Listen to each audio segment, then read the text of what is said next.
برادران ملت اسلامی، السلام علیکم ورحمۃ اللہ وبرکاتہ۔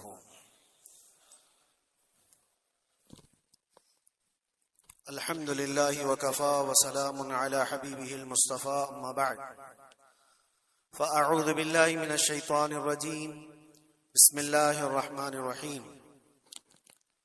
ان عدت الشہور عند اللہ 12 شہرا فی کتاب اللہ یوم خلق السماوات والارض منها 4 حرم ذلك الدین القیم الى آخر هذه الآیہ۔ صدق اللہ مولانا العظیم۔ بارگاہ رسالت معاب صلی اللہ علیہ وسلم میں درود پاک کا ہدیہ پیش کریں۔ اللہم صل علی سیدنا و مولانا محمد معدن الجود والکرم وآلہ واصحابہ الکرام وابنہ الکریم وبارک وسلم صلاة دائمتا سرمدا ابدا۔ اسلامی سال کا پہلا دن ہے، محرم الحرام کی آج پہلی تاریخ، اور اللہ کا شکر ہے کہ یہ نیا سال جمعہ کے دن سے شروع ہو رہا ہے۔ اللہ تعالی اس نئے سال کو ہم سب کے لیے خیر و برکت والا سال بنائے۔ ویسے تو اے مومنو، سال کی شروعات ہی سے مسلمانوں کو قربانی کا جذبہ سکھایا جاتا ہے۔ ذی الحجہ کے مہینے میں بہت بڑی قربانی، جس کو ذبح عظیم کہا ہے قرآن عظیم نے، سیدنا اسماعیل علیہ السلام کی قربانی کی یاد دلائی جاتی ہے۔ اور محرم آتے ہی شرق و غرب، شمال و جنوب، تمام تر مومنین کے درمیان ایک چرچا مشہور ہو جاتا ہے، وہ صبت رسول، لخت جگر بطول سیدہ فاطمۃ الزہرا کے آنکھوں کے نور سیدنا امام حسین اعظم رضی اللہ تعالی عنہ کی قربانی کے چرچے ہیں۔ اور میرے عزیزو، صدیاں بیت گئی سیدنا امام حسین کی قربانی کو لے کر، لیکن ذکر اب تک پرانا نہیں ہوا۔ ہر سال مسلمانوں کے درمیان یہ ذکر بڑے زور و شور سے آتا ہے، اور بڑے اہتمام کے ساتھ مومنین اس کا سننے کا اہتمام کرتے ہیں۔ میں ایک چیز آپ کو بتاؤں، کبھی کسی نے یہ نہیں کہا کہ ہر سال کربلا کی داستانیں کیوں سناتے ہیں۔ آدمی اگر ایک کہانی سنا ہو تو دوسری مرتبہ سننے کا اس کو دل نہیں کرتا، یا اگر بہت انٹرسٹڈ ہے تو دوسری مرتبہ سن لے گا، تیسری مرتبہ دل نہیں کرتا۔ لیکن مجھے بتاؤ، بچپن سے ہر سال آپ شوق سے سنتے ہیں یا نہیں امام حسین کو؟ اور کبھی مقرر سے یہ نہیں کہتے یا سنانے والے سے یہ نہیں کہتے کہ ہر سال یہی سنایا جا رہا ہے، بلکہ میں یہ کہتا ہوں، ہم اگر ہر سال کربلا کی داستانیں سناتے ہیں تو چلو مان لیا کہ کوئی مولوی صاحب لوگوں نے یہ شروع کر رکھا ہو، لیکن یہ کروڑوں کے عوام کیا پاگل ہے جو ہر سال سننا چاہتے ہیں؟ حقیقت میں بات یہ ہے، میں اس کو ایک فلسفے سے سمجھانا چاہتا ہوں۔ آپ کلمہ کون سا پڑھتے ہیں؟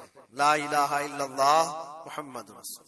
آپ کے باپ کا کلمہ بھی یہی تھا، آپ کے دادا کا کلمہ بھی یہی تھا، پردادا کا بھی کلمہ یہی تھا، سالوں پہلے بھی جائیں تو صحابہ، تابعین، اولیاء کا کلمہ بھی یہی تھا۔ 14 صدیاں بیت گئی، ہر صدی میں یہی کلمہ، اور آج بھی ہم اس کلمے کو ایک ایک بار نہیں، سینکڑوں مرتبہ پڑھتے ہیں، اپنے بچوں کو بھی یہی یاد دلاتے ہیں۔ لیکن کبھی یہ کیوں نہیں کہتے کہ یہ کلمہ بہت پرانا ہے، اسی کو کیوں پڑھا جاتا ہے؟ نیا کلمہ نہیں آئے گا، پرانا ہے، سب کو پتا ہے، لیکن پڑھنے میں کبھی کسی کو اکتاہٹ بھی نہیں آتی۔ کلمہ طیبہ جو پڑھتا ہے اسے اندازہ ہوتا ہوگا شوق سے اس کا ورد کرتا ہے۔ جہاں پر بھی ذکر کر کے دیکھیں آپ لا الہ الا اللہ محمد الرسول اللہ کا، اکتاہٹ نہیں آتی، بے چینی نہیں ہے، اس میں جدت ہے، اس میں نیا پن ہے۔ یہ کلمہ ہر صدی کا ہے، ہر زمانے کا ہے۔ تو 14 صدیوں سے جب کلمہ پرانا نہیں ہوا تو پھر وہ بات ہمیں یاد آتی، حسین اعظم ہے کون جس کو اس شعر سے سمجھا گیا ہے، سر داد نہ داد دست در دست یزید، حقا کے بنائے لا الہ است حسین، سر دے دیا ہاتھ نہ دیا یزید کے ہاتھ میں، اور حق تو یہ ہے کہ لا الہ کی جڑ کا نام حسین ہے۔ تو لا الہ کی جڑ کا نام، لا الہ کی بنیاد کا نام حسین ہے، تو جس طرح کلمہ پرانا نہیں ہوتا اسی طرح حسین کا تذکرہ بھی کبھی پرانا نہیں ہوتا۔ عزیزان گرامی، محرم الحرام یہ حرمت والے 4 مہینوں میں سے ایک ہے۔ سال کے 12 مہینوں میں اللہ تعالیٰ نے قرآن پاک میں فرمایا 4 مہینے حرمت والے ہیں، رجب اور پھر یہ ذی القعدہ، ذی الحجہ اور محرم، یہ 4 مہینے حرمت والے ہیں۔ اس میں جنگ و جدال، قتل و قتال سب حرام ہے۔ صرف آپس کی بات نہیں کر رہا میں، کسی دوسرے کے ساتھ بھی جو جنگیں ہوتی تھی اس وقت یہ سب حرام ہو جاتی، سب تلواریں نیچے رکھ لیے جاتے حرمت والے مہینوں۔ لیکن تف ہے، لعنت ہے اس یزیدی فوج پر جس نے حرمت والے مہینے کا بھی خیال نہیں کیا، اور نہ ہی کفار و مشرکین سے ان کا مقابلہ تھا، بلکہ رسول اللہ کے گھر والوں سے مقابلہ تھا، اہل بیت اطہار سے مقابلہ تھا۔ حرمت والے مہینوں کی دھجیاں اڑا دی گئی، کربلا کے اس میدان کو پورا لالا زار کر دیا، اس طرح خون ریز کر دیا گیا، ہر جگہ اہل بیت کے ٹکڑے نظر آتے تھے۔ وہ ایک عظیم سانحہ ہے، ایک عظیم حادثہ ہے جس کو رہتی دنیا تک بھلایا نہیں جا سکتا۔ آج میں تھوڑی باتیں عرض کر کے آپ کے سامنے یہ بات رکھوں گا۔ اللہ کے نبی صلی اللہ تعالی علیہ وسلم نے اس حرمت والے مہینے کی فضیلت بھی بیان فرمائی، اور اس محرم میں حضرت حفصہ رضی اللہ تعالیٰ عنہ جو حضور کی زوجہ ہیں وہ فرماتی ہیں رسول پاک صلی اللہ تعالی علیہ وسلم 4 عمل زندگی میں کبھی ترک نہیں کرتے تھے، چھوڑتے نہیں تھے۔ وہ کیا ہے؟ تو آپ فرماتی ہیں ان میں سے ایک عاشورہ کا روزہ حضور کبھی نہیں چھوڑتے تھے۔ عاشورہ کا روزہ رسول پاک صلی اللہ تعالی علیہ وسلم کبھی ترک نہیں فرماتے، اس کی بڑی فضیلت ہے۔ یہ عاشورہ کیا ہے؟ 10ویں محرم کے دن کو عاشورہ کہا جاتا ہے، بڑا تاریخی دن ہے، اور بلکہ اللہ کے نبی صلی اللہ علیہ وسلم نے یہ بھی فرمایا قیامت بھی اسی دن کو آنے والی ہے۔ 10 محرم الحرام ہوگی اور جمعہ کا دن ہی ہوگا جس دن سور پھونکا جائے گا اور پوری دنیا فنا کر دی جائے گی اور قیامت کا منظر قائم ہو جائے گا۔ عاشورہ کا دن آتا ہے تو اے مومنو سب کے سب اللہ کی بارگاہ میں دوڑ آ جاؤ، عبادت کے لیے لگ جاؤ، اور اس دن یہ یاد کرنا چاہیے کہ یہی وہ دن ہوگا جب ہمیں بارگاہ رب العزت میں کھڑا کیا جائے گا۔ اولین سے لے کر آخرین تک جتنے بھی پیدا ہوئے اس روئے زمین پر سب کو اٹھایا جائے گا، حساب و کتاب ہوگا، اور وہ 50,000 سال کے برابر کا ایک دن ہوگا۔ اس دن کو یاد کر کے عاشورہ کا اہتمام کرنا ضروری ہے۔ عاشورہ میں تو ویسی یادگاریں بہت ہیں۔ آدم علیہ السلام کے متعلق ان کی توبہ اسی دن قبول ہوئی۔ نوح علیہ السلام کی قوم پر جو عذاب آیا تھا طوفان کا، وہ طوفان نوح سے کشتی کو جو نجات ملی نوح علیہ السلام کی، وہ بھی عاشورہ کا دن تھا۔ سیدنا یونس علیہ السلام کو مچھلی کے پیٹ سے باہر نکالا گیا، وہ بھی عاشورہ کا دن تھا۔ موسیٰ علیہ السلام کو فرعون سے نجات دی گئی، فرعون غرق ہو گیا، پانی میں ڈبو دیا گیا، وہ بھی عاشورہ کا دن تھا۔ بہت ساری اس طرح کی تاریخی چیزیں عاشورہ کے دن، لیکن یہ ساری تاریخوں پر ایک تاریخ غالب آ جاتی ہے، وہ رسول اللہ کے نواسے کی قربانی کا دن، اس لیے کہ وہ پوری امت کو ہلا دینے والا حادثہ ہے۔ نبی آخر الزمان صلی اللہ تعالی علیہ وسلم نے اپنے اس لخت جگر کو، اپنے اس نور نظر کو، جس کے لیے اپنے سجدے لمبے کر دیا کرتے تھے، جانتے ہیں آپ حضور پاک صلی اللہ علیہ وسلم کے ایک بیٹے تھے حضرت ابراہیم، اور یہ اسی زمانے کے ہیں جب حضرت امام حسین بھی پیدا ہوئے تھے، اور حضور کی گود میں آپ کے اپنے بیٹے بھی تھے۔ حضور صلی اللہ تعالی علیہ وسلم کے وہ ایک ہی بیٹے ہیں جو 6 مہینے تک زندہ رہے۔ حضور صلی اللہ علیہ وسلم اپنی گود میں بٹھا کر انہیں پیار کر رہے تھے، اور امام حسین کو بھی گود میں رکھے ہوئے تھے. ایک طرف نواسا ہے اور ایک طرف بیٹا ہے. جبرائیل امین نے آ کر کے عرض کیا اللہ کے نبی صلی اللہ علیہ وسلم سے, کہا رب تبارک و تعالیٰ کی منشا یہ ہے کہ ان دونوں میں سے آپ کسی ایک ہی کو رکھ سکتے. اللہ کے نبی صلی اللہ علیہ وسلم نے امام حسین پر اپنے بیٹے کو قربان کر دیا. کہا ہے جبرائیل حسین کو رہنے دو, اس لیے کہ یہ میری آنکھوں کا بھی نور ہے اور فاطمہ کی آنکھوں کا بھی نور ہے. پھر چند ہی دن کے بعد حضرت ابراہیم کا انتقال ہو گیا. آپ اندازہ کریں جس حسین اعظم کے لیے رسول پاک صلی اللہ علیہ وسلم نے اپنے بیٹے کو قربان کیا, اور مدینے کی گلیوں میں جس کو اپنے کندھوں پر اٹھا کر سوار کرتے تھے, امام حسین حضور کے صلی اللہ تعالی علیہ وسلم کے کندھوں پر سواری کیا کرتے تھے. دوش نبوت جن کی سواری ہو, اندازہ کر سکتا ہے کوئی؟ اس حسین اعظم کے چرچے مدینہ طیبہ میں بچپن میں ہی عام تھے. صحابہ کرام رضوان اللہ تعالی علیہم اجمعین دیکھتے تھے کبھی حضور صلی اللہ تعالی علیہ وسلم مسجد نبوی تشریف لاتے تو یہ دونوں شہزادے حضور کے جبے پر لٹکے ہوئے آتے تھے. کبھی حضور ممبر پر کھڑے ہیں تو ایک شہزادہ حضور کے ایک قدم کو پکڑا ہے, دوسرا دوسرے قدم کو پکڑا ہوا ہے. یہ تو ان کی پرورش تھی جو بچپنے کی تھی. صحابہ ان کی اس بچپنے پر رشک کیا کرتے تھے, اور صحابہ کرام رضوان اللہ تعالی علیہم اجمعین ادب حد درجے کا کرتے تھے. آپ کو میں بتاؤں ادب تو ایسا تھا اہل بیت اطہار کا. امام حسین کی عمر چھوٹی سی تھی, امام حسین, اور ایک زمانہ ایسا تھا جب حضور پاک صلی اللہ علیہ وسلم کے وصال کے بعد حضرت ابو بکر کا زمانہ آیا, 2.5 سال آپ نے خلافت کی. پھر اس کے بعد حضرت عمر کا دور خلافت شروع ہوا, اور حضرت عمر کے دور خلافت کو کون نہیں جانتا؟ ایسے روب و دبدبے والا خلیفہ کہ لوگ ان کی ہیبت سے کانپتے تھے. قیصر و کسریٰ کانپ رہے ہوتے تھے, بڑی بڑی فوجیں تھراتی تھی اس نام سے, حضرت عمر کے نام سے. ان کے دور خلافت میں ایک بار ایسا ہوا تھا کہ حضرت عمر کے بیٹے ہیں عبداللہ, اور ان کا اور حضرت امام حسین کا بچپن میں کچھ جھگڑا ہو گیا. چھوٹی عمر تھی, امام حسین کی بھی عمر چھوٹی تھی, عبداللہ کی عمر بھی چھوٹی تھی. دونوں تکرار کرتے رہے, کچھ نہ کچھ بات چیت ہوئی ہوگی. تو حضرت حسین نے حضرت عبداللہ کو غصے میں یوں کہا, تو کیا مجھ سے بحث کرتا ہے؟ تیرا باپ تو میرے نانا کا غلام تھا, خلیفہ وقت ہیں وہ, اور ان کو اس طرح سے کہا تیرا باپ آج جو خلیفہ ہے وہ میرے نانا کا غلام تھا.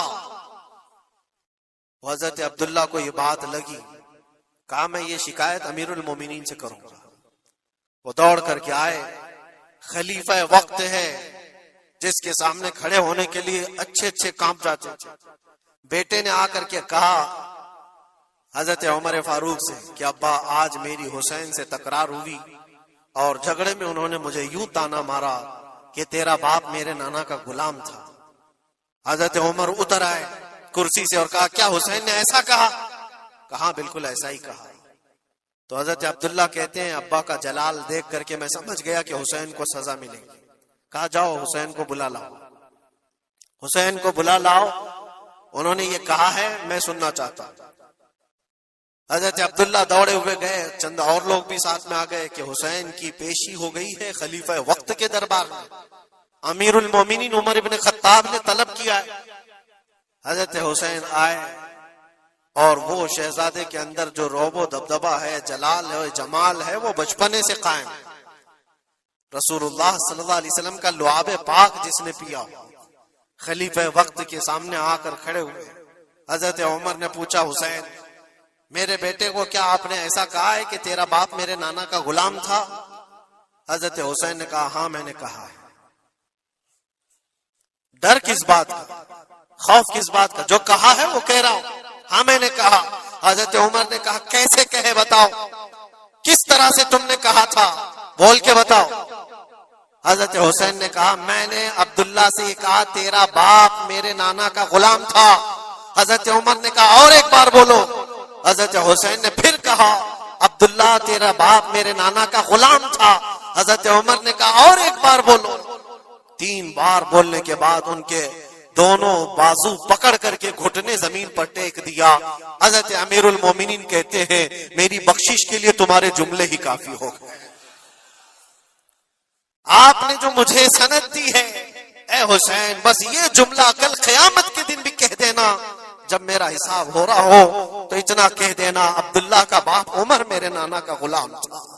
اس لیے کہ رسول کریم صلی اللہ علیہ وسلم نے فرمایا ہے الحسن والحسین سیدہ شباب اہل الجنہ، حسن اور حسین جنتی جوانوں کے سردار ہیں۔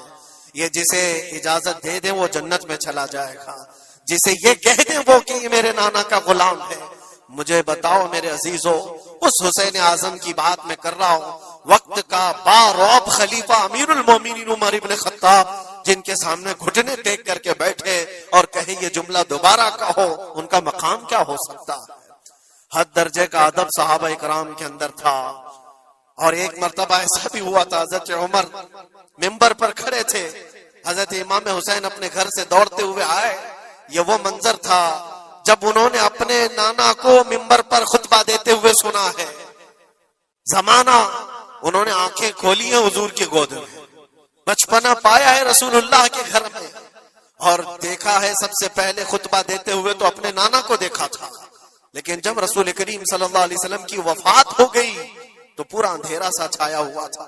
حضرت امام حسین ان کے متعلق ہے کہ ایک بار حضرت عمر ممبر پر کھڑے تھے، وہ دوڑتے ہوئے آئے مسجد میں، حضرت حسین کو ایسا لگا کہ رسول اللہ خطبہ دے رہے ہیں۔ وہ یادیں کہاں سے جاتی جو رسول اللہ کو خطبہ دیتے ہوئے دیکھا تھا۔ دوڑتے ہوئے آئے، دیکھا عمر فاروق خطبہ دے رہے ہیں، تو چیخ کر کے کہا کہ آپ میرے نانا کے ممبر سے اتر جاؤ، یہ میرے باپ کا ممبر ہے، اپنے باپ کے ممبر پر جاؤ، تمہارے باپ کے ممبر پر جاؤ۔ حضرت عمر اتر گئے، یہ نہیں کہ خطبہ قائم رکھا، فوراً اترا اور شہزادے کو پکڑ کر کے رونے لگ گئے۔ سچ کہا ہے حسین، یہ ممبر تو تمہارے گھر کا ہی ہے، یہ ممبر تمہارے باپ کا ہے، تمہارے نانا کا ہے، اور انہوں نے یہ عزت بخشی ہے ہمیں کہ ہم اس ممبر پر کھڑے ہوتے ہیں۔ اگر آپ اجازت دیں تو میں خطبہ دوں، ورنہ میں یہیں بیٹھا رہوں۔ یہ مقام تھا امام حسین کا، بچپنے کی بات کر رہا ہوں۔ پھر انہوں نے کہا آپ خطبہ دیں، حضرت عمر خطبہ دینے لگے۔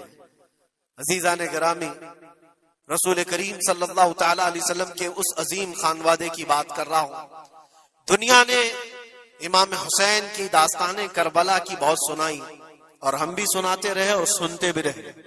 وہ تو آخری وقت کی قربانیاں ہیں، جب آپ کی زندگی پاک تمام ہونے کو آئی اس وقت تو کربلا میں پہنچے، لیکن آپ کی ابتدائی زندگی اور آپ کی جوانی، یہ سب معاملات ہر نوجوان کے سامنے ہونا چاہیے۔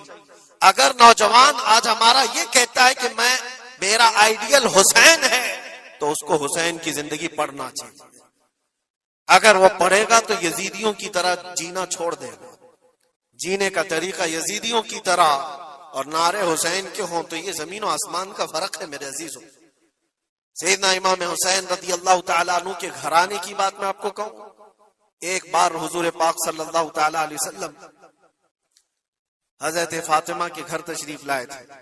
یہ کون سا وقت تھا میں آپ کو بتاؤں، بچے دونوں بیمار تھے، امام حسن اور امام حسین۔ تو حضرت فاطمہ نے منت کر لی تھی کہ اگر یہ بچے صحت یاب ہو جائیں تو 3 روزے رکھیں گے۔ حضرت علی نے بھی منت کر لی، تو اس کے بعد بچے صحت یاب ہو گئے تو روزے رکھے۔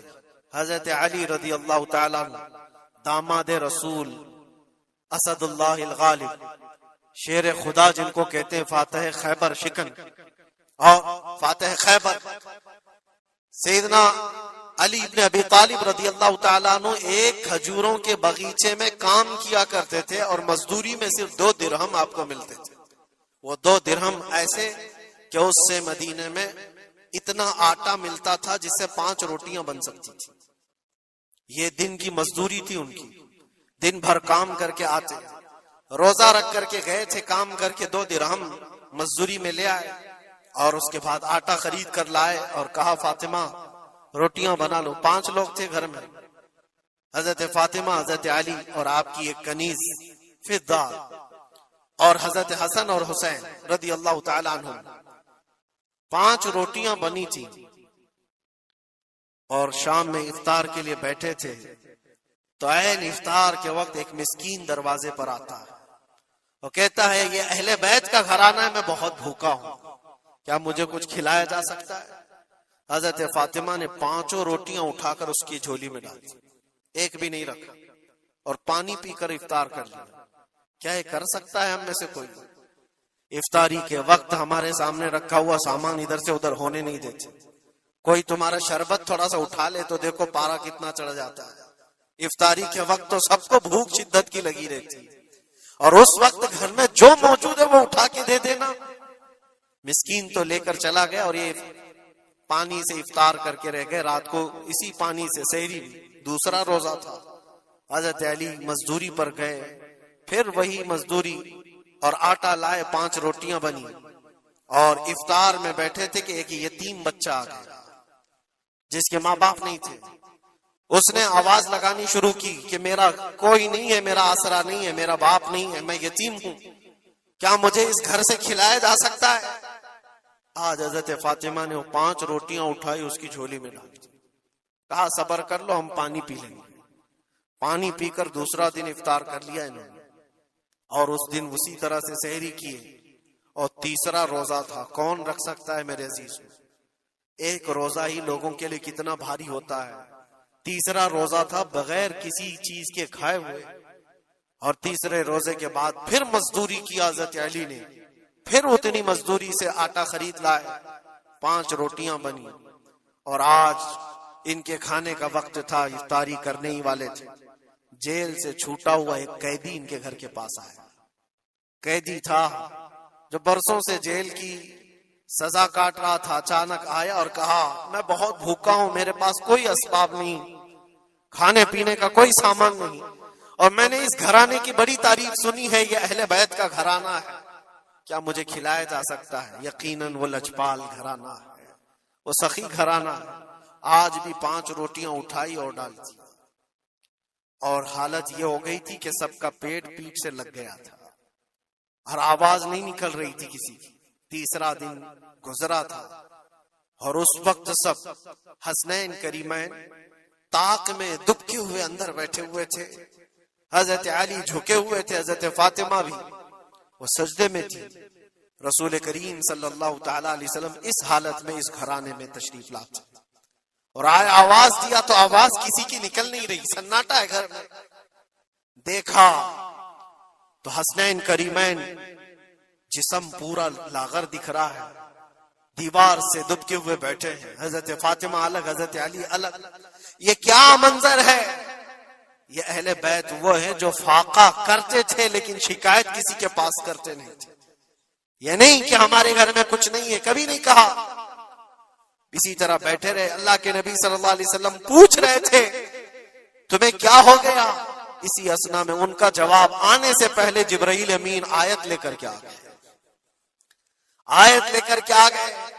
قرآن پاک کی آیت سورہ دہر میں آج بھی موجود ہے۔ اللہ تعالیٰ فرماتا ہے وَيُطْعِمُونَ الطَّعَامَ عَلَى حُبِّهِ مِسْكِينًا وَيَتِيمًا وَأَسِيرًا۔ اے رسول پاک، یہ وہ گھرانہ ہے جو اللہ کی محبت میں کبھی مسکین کو کھلاتا ہے، کبھی یتیم کو کھلاتا ہے، اور کبھی قیدیوں کو کھلاتا ہے۔ اور حضور کو حضرت جبرائیل نے بشارت دی، نہ وہ مسکین گھر پہ آیا تھا، نہ یتیم گھر پہ آیا تھا، نہ قیدی گھر پہ آیا تھا، وہ تو اللہ کا فرشتہ تھا جو اہل بیت کا امتحان لے رہا تھا۔ اور یہ اہل بیت کا گھرانہ امتحان میں مکمل کامیاب ہے، اور ان کے کھانے کے لیے اللہ تعالیٰ جنت سے کھانے نعمت اتار رہا ہے۔ یہ وہ گھرانہ تھا۔ کیا اس صبر کو آپ دیکھ سکتے ہیں؟ بچپن میں جہاں اتنا صبر سکھایا گیا ہو، بچوں نے یہ الجھ کر کے کہا کہ ماں کیوں دے رہی ہو روٹیاں، ہمارے لیے بھی تو کچھ رکھو۔ یہ وہ آداب تھے، یہ وہ پرورش تھی جو کربلا کے میدان میں ان کو جبل استقامت بنایا ہوا تھا۔ ٹس سے مس نہیں ہوتے تھے۔ یہ اچانک آئی ہوئی پرورش نہیں تھی، اچانک ملی ہوئی تربیت نہیں تھی، ان کی گٹھی میں گھول کر کے پلائی گئی ہوئی تربیت تھی۔ حسنین کریمین کو یہ صبر و استقامت ان کی ماں اور ان کے باپ نے اس وقت سے دیا ہے جب ابھی وہ شعور کی آنکھیں کھول رہے تھے۔ عزیزان گرامی وقار، استقامت کس کو کہتے ہیں؟ یہی ایک جملہ، ایک لفظ یاد کر لو، بس کافی ہے۔ آج میرا میسج اتنا ہی، استقامت ہے۔ صرف اور صرف ظلم سہ کر کے مر جانا یہ کوئی کمال کی بات نہیں۔ ظالم کے سامنے ڈٹے رہنا اور حق بات کا اعلان کرنا، یہ استقامت سے، اور یہ ساری کرامتوں سے بڑھ کر کے ہے۔ ساری کرامتیں، جو بھی ولی کرامت دکھاتا ہے وہ نبوت کا پرتو ہوتا ہے، معجزے کا پرتو ہوتا ہے۔ نبی معجزہ دکھاتے ہیں۔ معجزہ کیا ہے؟ ایسا کام جو عام انسان نہیں کر سکتا، جیسے حضرت موسیٰ علیہ السلام نے اپنے لکڑی کو زمین پر ڈالا تو وہ سانپ بن گیا، اژدھا بن گیا۔ حضرت عیسیٰ علیہ السلام مٹی کے پرندے کو پھونک مارتے تھے تو وہ اڑ جاتا، یہ معجزہ ہے۔ اور ولی سے جو کام صادر ہوتا ہے ایسا جو عام انسان نہیں کر سکتا، اس کو کیا کہتے ہیں؟ کرامت۔ ولی سے کرامت ثابت ہوتی ہے۔ بہت سارے اولیاء کرام سے کرامتیں صادر ہوئی۔ سرکار غوث پاک رضی اللہ تعالیٰ عنہ کی کرامتیں بہت ہیں، سرکار غریب نواز کی کرامت سے، بہت سارے اولیاء کرام کی بہت سی کرامتیں۔ انہوں نے کبھی پانی پر اپنے مسلح بچھائے، کبھی ہواؤں میں چل کے دکھائے، یا پھر محیر العقول کام جو عام انسان کی سمجھ میں نہ آئے، یہ سب کرامتیں دیکھ کر انسان حیرت میں آ جاتا ہے، ایسا کیسے؟ اور آج بھی سارے لوگ اسی چکر میں باباؤں کے پیچھے گھومتے رہتے ہیں کہ کوئی چمتکار دکھ جائے، چمتکار نظر آ جائے۔ چمتکار دیکھنے کے لیے انسان پاگل ہو جاتا ہے، اسی جو آپ کی زبان میں چمتکار اور کرامت الگ چیز ہے۔ جادوگر کوئی چیز دکھا رہا ہے وہ چمتکار ہے، کرامت دیکھ کر کے تم یہ سمجھنے لگتے ہو اس سے بڑا کوئی ہو ہی نہیں سکتا، اس سے بڑا کوئی نہیں ہو سکتا۔ اگر تمہارے سامنے کوئی بابا ہوا میں اڑ کے دکھا دیا تو ہو گیا پھر تمہارا، ساری چیزیں اس کے پیچھے قربان، اس سے پہنچا ہوا کوئی نہیں۔ میں آپ کو کہتا ہوں دنیا کی ساری کرامتیں ایک جگہ پر حق بات پر اٹل ہو جانا استقامت اس سے بڑھ کر کے۔ وہ امام حسین نے کربلا کے میدان میں دکھایا ہے۔ کرامت کیا ہے؟ امام حسین نہیں دکھا سکتے تھے؟ ارے سارے اولیاء جن کے قدموں سے لگے ہوئے ہو، جہاں سے ولایت بٹ رہی ہو، حضرت مولا علی کو کیا کہتے ہیں؟ شاہ ولایت کہا جاتا ہے۔ سارے اولیاء کرام کی ولایت وہاں جاتی ہے، تو کیا امام حسین کربلا میں اپنی کرامت دکھا کر کے قابو نہیں کر سکتے تھے؟ اور لوگوں کے اس ذہن میں آنے والے سوال کو دور کرنے کے لیے امام حسین کے شہزادوں میں 600 سال بعد آنے والے غریب نواز نے اجمیر کی دھرتی پر دکھایا بھی تھا، تم اگر پانی بند کرتے ہو تو معین الدین ایک کھٹوری میں پورا پانی سما سکتا ہے۔ کیا نہیں ہوئی تھی؟ انا ساگر کا پورا پانی ایک کھٹوری میں سرکار غریب نواز کے حکم پر نہیں جمع ہوا تھا، اور آپ نے چھوڑ دیا تو پانی پورا چلا گیا۔ وہ 600 سال بعد آنے والے غریب نواز جو امام حسین کی اولاد میں سے اتنے سالوں بعد آنے والی اولاد میں یہ پاور ہے، یہ طاقت ہے، تو حسین کے ہاتھوں میں کیا طاقت ہو سکتی؟ ارے دریائے فرات تو ان کے قدموں سے لگ کر کے بہتا اگر حکم دیتے، لیکن امام حسین رضی اللہ تعالیٰ عنہ کرامت سے اگر وہ معاملہ حل کر دیتے تو ہم جیسے نکموں کے لیے آئیڈیل کون ہوتا؟ ہم جیسے غریبوں کے لیے آئیڈیل کون ہوتا؟ وہ تو بڑے لوگ تھے، متقی تھے، پرہیزگار تھے، رسول اللہ کے خاندان سے تھے، انہوں نے کرامتوں سے ان معاملات کو حل کیا ہوگا۔ لیکن ہم جیسے لوگ اس زمانے میں اپنے دور کے یزیدیوں سے لڑنے کا وقت ہوتا تو ہم کون سی کرامت دکھاتے؟ اسی لیے امام حسین نے قیامت تک آنے والے مسلمانوں کے لیے کرامت دکھا کر کے اس میدان کو فتح نہیں کیا، استقامت دکھا کر۔ یہ میسج تھا کہ اے مسلمانوں، جیسی بھی بڑی طاقت تمہارے سامنے آئے ڈٹے رہو، جمے رہو، اور مرنے کا خوف نہ رکھو۔ اگر کٹ جاتے ہو، مر جاتے ہو تو کوئی فرق نہیں پڑتا، کیونکہ رب تبارک و تعالیٰ نے پہلے ہی قرآن میں گواہی دے دی ہے وَلَا تَقُولُوا لِمَنْ يُقْتَلُ فِي سَبِيلِ اللَّهِ أَمْوَاتٌ بَلْ أَحْيَاءٌ وَلَكِنْ لَا تَشْعُرُونَ۔ جو اللہ کی راہ میں مارے جائیں انہیں مردہ نہ کہو، وہ زندہ ہیں، تمہیں اس کا شعور نہیں۔ اور وہ زندگی تو آج بھی ہم دیکھ رہے ہیں، آج بھی ہم دیکھ رہے ہیں، اسلام زندہ ہوتا ہے ہر کربلا کے بعد۔ کیا یہ نہیں دیکھ رہے؟ ہر گھر پہ امام حسین کے چرچے، جلنے والے ہوں گے، کڑنے والے ہوں گے، لیکن ان کو انگلیوں پہ گنا جا سکتا ہے، باقی چاہنے والوں کی تعداد ستاروں سے زیادہ ہے۔ امام حسین کا جھنڈا آج بھی اسی طرح لہرا رہا ہے۔ سچ بتاؤں میں آپ کو، کبھی آپ کو اتفاق ہو تو ملک شام کے دمشق میں بھی جانا، جہاں پر 3 سال یزید کا دربار لگتا تھا. وہ بھی اپنے وقت کا خلیفہ بنا ہوا تھا، اور اس نے جو اپنے دور خلافت میں، اپنے دور حکومت میں ظلم ڈھائے وہ تاریخ میں رقم ہو چکے ہیں.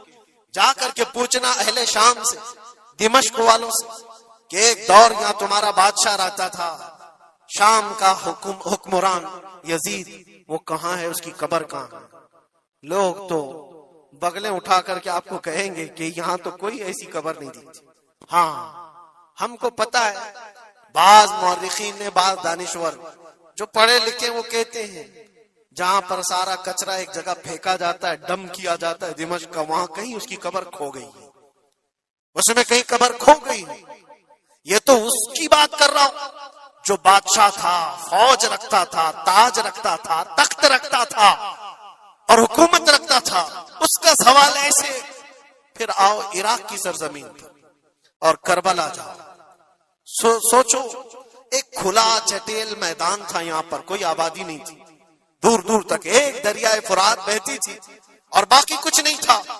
اور جا کر کے آپ ڈھونڈنے لگ جاؤ کہ وہ میدان کہاں ہے، تو تمہیں میدان نہیں ملے گا، ہر جگہ آبادی ہی آبادی. ایک حسین و جمیل شہر ہے، اور لوگوں سے پوچھو کہ یہاں تو ہم نے سنا تھا رسول اللہ کے شہزادے حسین کو کاٹ کر کے ٹکڑوں میں بدل دیا گیا تھا، ان کے شہزادوں کو، اور امام حسین کے سر کو الگ کر دیا گیا، جسم کو الگ کر دیا گیا، ان کے بیٹوں کے جسم پر گھوڑے دوڑا دیے گئے تھے. سنا تو ایسا تھا کہ ان کے سب جسم کو اس طرح سے بکھیر دیا گیا تھا. وہ کہاں ہیں؟ کیا مٹ گئے تاریخ میں؟ نہیں، آپ کو ہاتھ پکڑ کر لے جا کر ایسے دربار میں کھڑا کریں گے جس دربار کی اونچائی دیکھنے سے ٹوپی گر جاتی ہے. اس حسین دربار کو دیکھتے ہی دل میں ہیبت طاری ہوتی ہے، اور پھر تم بے اختیار یہ کہہ دو گے، حسین کا دربار دیکھتے ہی تمہاری زبان سے یہ الفاظ نکل پڑیں گے، شاہ است حسین، بادشاہ است حسین. وہ اب بھی بادشاہ ہے، اب بھی شاہ ہے، اور ہزاروں لوگوں کو دیکھا ہے ہم نے حسین اعظم کی قبر پاک کے پاس آتے ہیں. میں پوچھا تھا ایک بڑے بزرگ سے، چٹیاں وہاں پر بہت اندر رہتی ہیں، بہت سارے لوگ اپنے پیسے بھی ڈالتے ہیں، نذرانے بھی پیش کرتے ہیں، بہت ساری چٹیاں ہوتی ہیں. میں نے پوچھا چٹیاں کیا ہیں؟ کہا برسوں سے رواج ہے، جب کسی کا کوئی مسئلہ حل نہیں ہوتا تو وہ پورا چٹی میں اپنا لکھ کر کے لاتا ہے اور امام حسین کے پاس پیش کرتا ہے، اس لیے کہ اس کا وجدان یہ کہتا ہے ہم رعایا ہیں اور وہ بادشاہ ہے. بادشاہ کے سامنے اگر شکایت نہ کی جائے تو پھر کس کے سامنے کی جائے؟ لوگ اپنی شکایتیں آج بھی پیش کرتے ہیں. میں کہنا یہ چاہتا ہوں میرے عزیزو، 14 صدیوں کے بعد بھی جس کی بادشاہت ختم نہیں ہوتی، وہ کس بات کی وجہ سے ہے؟ وہ استقامت کی بنیاد پر ہے. اسی لیے تو قرآن میں اللہ نے فرمایا ان الذین قالوا ربنا اللہ ثم استقاموا، بے شک وہ لوگ جنہوں نے کہا ہمارا رب اللہ ہے پھر جمے رہ گئے، تتنزل علیہم الملائکہ، ان پر اللہ فرشتے اتارتا ہے، اور فرشتے یہ کہتے ہوئے آتے ہیں جو استقامت کے ساتھ کھڑا ہے اس کو کہ گھبراؤ مت، ڈرو مت، ان قریب اللہ تبارک و تعالیٰ نے جو تم سے وعدہ کیا ہے وہ تمہیں ملنے والا ہے. یہ استقامت کے ساتھ رہنے والے کے لیے ملائکہ اتارے جاتے ہیں. آج بھی ہمارا امتحان اسی استقامت کو لے کر کے ہے، کتنے جمے رہو گے، کتنے ڈٹے رہو گے، یہی امتحان آنے والا ہے. آگے بھی دیکھنا، اس زمانے میں بھی دیکھنا، تمہاری ٹوپیاں اتاری جا رہی، تمہاری داڑیاں نوچی جا رہی، تمہارے برقعے، تمہارے حجاب سب سوالیہ نشان ہیں. اب تو حالات یہ ہو گئے ہیں، لوگوں کو اتنی کھجلی ہے کہ اذان کی آواز سے بھی پورے جسم میں کچھ لوگوں کو کھجلیاں ہوتی ہیں. تکلیفیں اتنی ہیں کہ سب اتار دو، کوئی اذان کی آواز نہیں. صدیوں سے جو اذان کی آوازیں گونج رہی تھی، آج پتہ نہیں پاگلوں کے دماغ میں کون سی چیز سوار ہے، کون سا شیطان سوار ہے. یہ صرف اور صرف اس لیے نہیں ہے کہ ابھی کے بنے ہوئے شیطان ہیں، شیطان تو پرانے ہیں، لیکن امتحان کی گھڑی تمہاری ہے. وقت ابھی ہمارے امتحان کا آ چکا ہے. یہ جو پوری دنیا کے حالات آپ دیکھ رہے ہیں، ان حالات میں بھی میرے عزیزو ایک بات یاد رکھنا، بہت سارے طوفان، بہت ساری آندھیاں آئیں گی. اگر تم ایمان کی حفاظت کے ساتھ اس دنیا سے گئے تو امن میں ہو، ورنہ اللہ کے نبی صلی اللہ علیہ وسلم نے اسی زمانے کے لیے فرمایا تھا وہ زمانہ آئے گا میری امت پر کہ صبح مومن ہوں گے، شام میں کافر ہو جائیں گے. شام میں مومن سوئیں گے، صبح کافر اٹھیں گے. وہ اس زمانے میں ہم آ چکے ہیں جہاں ایمان کا سودا ہونے لگ گیا ہے. لوگ تو آج, مجھے پتا ہے میں ہر چیز پر بات کروں تو بہت لمبی بات چلی جائے گی. ہماری قوم میں سب سے زیادہ وہ غدار لوگ موجود ہیں جو چند ٹکوں کے لیے, جو چند پیسوں کے لیے مخبری کیا کرتے ہیں اور ایمان بیچتے ہیں. ان کو کیا حاصل ہوتا ہے؟ اپنی قوم کی خبریں جا کر کے لوگوں کو پہنچانا, پولیس کو خبر دینا, اس کو خبر دینا, نیتاؤں کی چاٹو گیری کرنا. یہ سب چیزیں تمہارے ہاں کہاں سے آ گئی؟ تم تو خیر امت ہو, حسین اعظم کے غلاموں میں تمہارا نام ہوتا ہے. تمہارا سینہ تو ایسا ہونا چاہیے کہ کبھی تمہیں کوئی غلامی پہ جھکا نہ سکے. لیکن جو لوگ غلامی کو پسند کر کے تلوے چھاٹنا چاہتے ہو, یاد رکھنا اس دنیا میں بھی ذلت ہے, آخرت میں بھی بڑی ذلت ہے. بہت بڑی ذلت کا توق اٹھا کر کے اٹھائے جائیں گے. اسی لیے باز آؤ اے نوجوانوں, میں آپ سے کہتا ہوں, لالچ پر, پیسوں پر, تھوڑی سہولت دینے پر اگر تم بک جاتے ہو تو تم سے زیادہ اس روئے زمین پر کوئی بدنصیب نہیں ہوگا, کوئی بدنصیب نہیں ہوگا.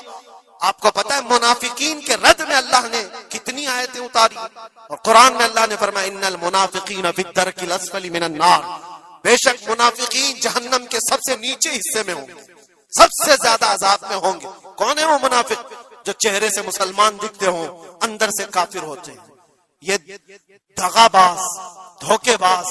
آج پتہ ہے آپ کو ایران کی اس لڑائی میں سب سے زیادہ اسے نقصان کس چیز سے ہوا تھا؟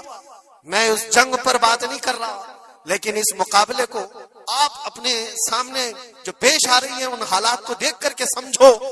سب سے زیادہ یہودیوں کی طرف سے نہیں, ان کی قوم میں موجود ان کے غداروں سے تھا, جنہوں نے جگہ جگہ بم اڑائے, جگہ جگہ اسرائیل کا کام کیا وہاں پر. یہ سارے ہر زمانے میں ہوتے ہیں. ان کو کیا فائدہ تھا؟ ان کو کیا چیز ملنے والی تھی؟ بس تھوڑے سے پیسے یا تھوڑی سی سہولتیں یا تھوڑا سا دنیا کا عیش ملتا. یہ ہر زمانے میں ہوتا ہے. یہ تمہاری زندگی میں کبھی آفر آئے تو ٹھکرا دینا, اس لیے کہ رسول اللہ سے غداری کبھی نہیں کرنا. حضور پاک صلی اللہ تعالی علیہ وسلم کو قبر میں بھی تمہیں منہ دکھانا ہے اور حشر میں بھی منہ دکھانا ہے. آج تمہاری دشمنی بھی اگر کسی مسلمان سے ہو جائے تو اس کی خبر گیری کرنا یا اس کی جاسوسی کر کے دوسرے تک پہنچانا, یہ سخت قبیح کام ہے, بہت ہی برا فعل ہے. اس اللہ تعالیٰ کی اس پر لعنت ہے جو اس طرح کے کاموں میں مصروف ہے. غداروں سے بہت بڑا نقصان ہے. آج استقامت کی بات میں کر رہا ہوں, ایسے حالات بھی تمہارے ساتھ آئیں گے, تمہارے اپنے ٹوٹ جائیں گے, بکھر جائیں گے, لوگ چھوڑ کر کے غداری کریں.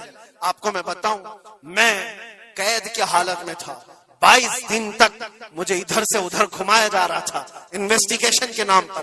ایسا لگ رہا تھا کہ یہ بہت بڑا کوئی آتنکوادی پکڑ کر کے لائے, پورا جلوس لے کر کے گھوم رہے. ارے 2 جملے کیا بولے جس کی بنیاد پر اتنے ساری تم نے گھما دیے ساری چیزیں. میں کبھی بولتا نہیں اس چیز پر, آج میں آپ کو بتا رہا ہوں. میرے سامنے بیٹھا ہوا آفیسر جو انویسٹیگیشن کر رہا ہو, اسے تو 5 چیزیں معلوم تھی, وہ یہ چیزیں پوچھ رہا ہے, لیکن سامنے مجھے خود اس نے بتایا. تھوڑی دیر کے بعد میسج آتا ہے, پھر میسج آتا ہے, پھر میسج آتا ہے, اور وہ ہنس رہا ہے اور کہہ رہا ہے مفتی صاحب یہ دیکھو آپ کے فلاں حضرت نے میسج دیا, آپ کی اس تقریر کی کلپ کو بھیجیے, یہ بھی پوچھو ان سے, یہ بھی پوچھو ان سے. مجھے سب پتا ہے, میں کبھی اس چیز کو اظہار میں نہیں لاؤں گا, لیکن اس کا انصاف اللہ کی بارگاہ میں ہوگا, اللہ کی بارگاہ میں فیصلہ ہوگا. اور جب رسول اللہ کے دربار میں ہم کھڑے ہوں گے تو دیکھنا ہم کس کے ساتھ ہوں گے اور تم کس کے ساتھ کھڑے رہو گے. دیکھنا اس بات کو. ایک بندہ رسول اللہ کی عزت کے لیے کفار و مشرکین کے نرغے میں بیٹھا ہو اور تم اپنی روٹیاں سیکنے کے لیے اس کے سامنے ہماری جاسوسی کرتے ہو اور اس سے کہتے ہو کسی حالت میں چھوڑنا مت, کسی حالت میں چھوڑنا مت. اور وہ لوگ جانتے ہیں اور وہ کہتے ہیں آپ گھبراؤ مت, ہم تو اپنا پروسیس کریں گے. اور ایسے لوگ ہمارے پاس بہت سارے ہیں جو بھیجتے رہتے ہیں, ہم تو اپنا کام ہی کریں گے. لیکن میرے عزیزو, وہ کام اپنا کر رہے ہوں گے لیکن دل پر چھریاں چلتی ہیں. یہ کون سے لوگ ہیں؟ کس نبی کا کلمہ پڑے ہوئے لوگ ہیں. تمہارے لیے رسول اللہ کی ناموس بھی کوئی معنی نہیں رکھتی, حضور پاک کی عزت بھی کوئی معنی نہیں رکھتی. اس چیز سے آج پوری قوم پریشان ہے. بڑی بڑی جنگیں اسی لیے ہاری جاتی ہیں جب قوم کے اندر منافقین موجود ہوتے ہیں.